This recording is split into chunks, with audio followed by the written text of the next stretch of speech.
आप लोगों को कैट परसेंटाइल के बारे में पता चल ही गया होगा, बट बी स्कूल कन्वर्ट करने के लिए there is still a lot of work to be done.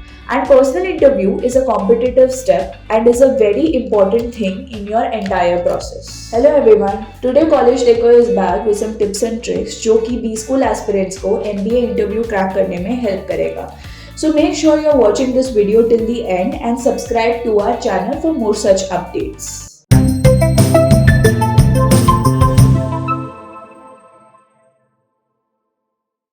So guys, on a serious note, personal interview एक बहुत ही important step है and structuring your answers is very very important.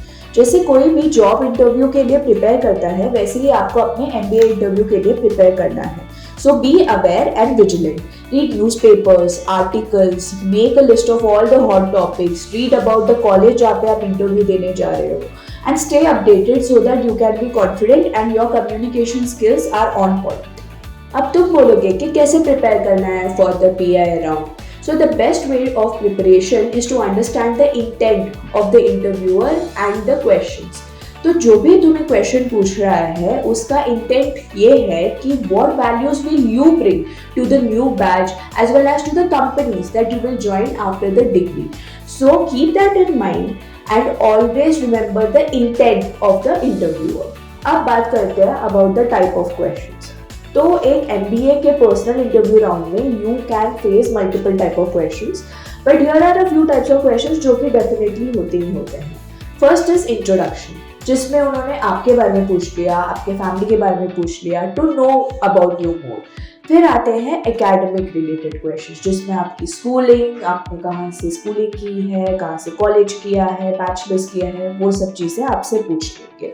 फिर आता है work experience related questions, जिसमें आपके jobs के बारे में पूछा जा सकता है, फ्रीलांसिंग के बारे में पूछा जा सकता है, इवन आपके इंटर्नशिप्स के बारे में पूछा जा सकता है. फिर हो गए HR based questions. Then there is an important part which is known as business current affairs and GK, जिसमें स्टार्टअप्स के बारे में पूछा जा सकता है, unicorns, women entrepreneurs, top entrepreneurs, 40 under 40, काफ़ी चीज़ों के बारे में पूछा जा सकता है. And there is hobby based questions as well, जो कि बहुत ही interesting है. And many a times there has been scenes कि जहाँ पे पूरा का पूरा इंटरव्यू ही हॉबी बेस्ड क्वेश्चंस में गया हुआ है. So try to focus on this. अब इंट्रोडक्शन क्यों पूछ रहे हैं वो? They already have your CV and they might have gone through it. So here again we come to the important part, the intent of the question. So जब आप interview देने जाते हो, जो इंटरव्यूअर्स होते हैं उनके pass on a daily basis काफ़ी लोग आते हैं जिनके साथ इंटरव्यू होता है. So the difference between them and you would be max 1 to 2 minutes. So this gives them the opportunity to shift their focus from the last interview to you. And plus during this time they get more time in order to just go through your CV and actually build more questions to you. And yeah, here is the first impression that you are going to make while talking about yourself during the interview. The dialogue. All the big ideas and deals come from a good dialogue around a drink. Guys, you need to set a parameter with the conversation that you are having with the interviewer. You should make eye contact and talk whenever you are trying to answer their questions. You shouldn't be low and be very true and confident about what you are talking. And make sure you are not saying something जिसके कारण एक secondary question बन सकता है. Because sometimes you are not able to answer that and that can lead to a bad impression. अब ये तो हो गई इंट्रोडक्शन वाली चीज़ें. अब बात करते हैं about the direct and the indirect questions. Now direct questions are pretty straightforward. वो आपसे कोई क्वेश्चन पूछेंगे, जैसे फॉर एग्जांपल इंडिया में कितने IIMs हैं, कौन से स्टेट में IIM नहीं है, and there is like a direct answer for that. Now in this type of scenario अगर ऐसा होता है that you don't know the answer, just say कि sorry ma'am, sorry sir, I would have to check on this. Don't try to answer incorrectly और answer को घुमाने की कोशिश मत करो, because उनको easily पता लग जाएगा and then they will be in the impression that you are wasting their time and also trying to be over smart. अब बात करते हैं about the indirect questions. So these are a few questions जो किसी ना किसी shape and form में पूछा ही जाता है. So the first question is why MBA? So ये क्वेश्चन इसलिए पूछा जाता है because interviewer wants to know that what is your purpose of doing an MBA. So while you are trying to make this answer, make sure it is aligned with your future objectives and plans. क्योंकि this will allow the interviewer to think कि हाँ this person has a long sightedness and that too in a positive approach, and that is something what they are also looking forward to. Second आते हैं about your strengths and weaknesses. Now guys, take a moment और आराम से इस answer के बारे में सोचो. Just don't say things like कि हाँ time management, adaptability और things like that, because ये सब चीज़ें काफ़ी पुराने हो चुके हैं and are quite outdated.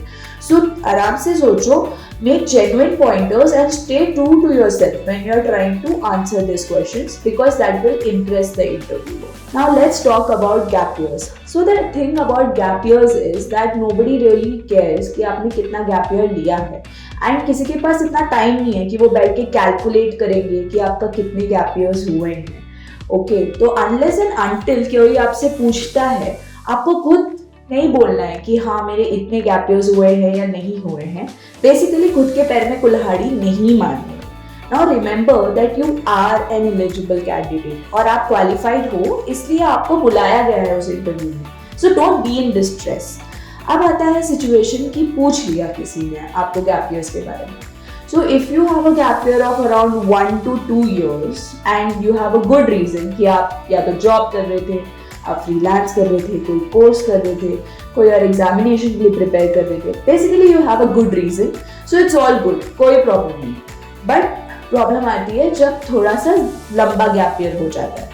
Then you have to take a moment, sit and think कि भाई इसका आंसर हम कैसे दें.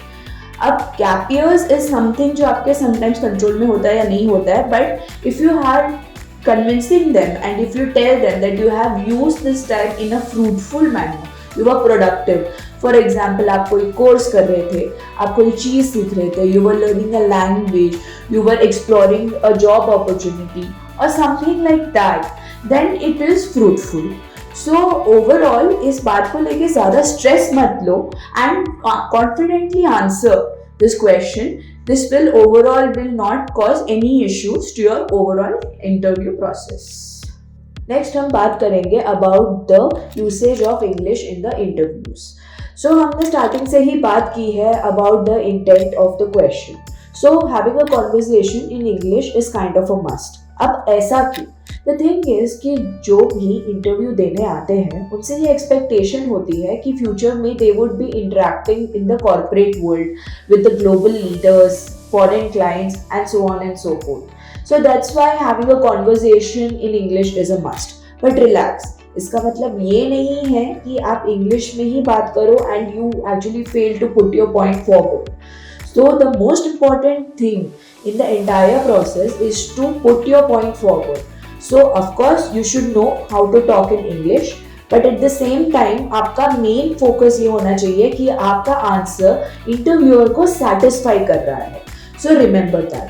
And last but not the least, her interviewer will ask कि if you have any questions for me, if you want to know anything. Now guys, ये बहुत important part है. फ्रॉम द बिगिनिंग हमारा main intent रहा है to have a conversation with the interviewer. और ये question अगर उन्होंने आपसे पूछ लिया, so this is your golden opportunity to have a conversation with them. And moreover this will make them realise कि you are actually excited for this course in the college. So this will create a good impression about you. And I'm not kidding, but this will actually give you an upper hand compared to all the other aspirants that would not really respond to this question. So guys, this is all about it. So I really hope that College Deco had helped you with these tips and tricks in order to get your MBA. And do not forget to like, share and subscribe, and visit www.collegedeco.com.